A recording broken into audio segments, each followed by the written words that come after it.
বাড়ি জামু গোস্ত ভাত খামু বিয়ে বাড়ি জামু ভেড়ার মাংস খামু। আব্বা বিয়ে বাড়ি যাবো। এ কনে বিয়ে? কেন ওই পাড়ায় কাশেম চাচার ছাবালের বিয়ে না?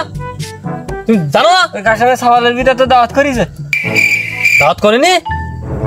না। তাহলে যাবো না? না। তাহলে আর গোস্ত ভাত খাওয়াবে না মনে হয়। গোস্ত ভাত খাস কেন পরে? তাহলে চলে যাবো। যা। তাহলে আমি চলে গেলাম মাঠের দিক। যা। তাহলে চলে গেলাম মাঠে। ভাই এটা বিড়ি দে তো ভাই। হাই তোর বিড়ি দেবো কেন জানি আমি? কেন তুই আজকে এরকম কথা বলি? তুই তো ছাবালের বিয়েতে আমার দাওয়াত করেছি।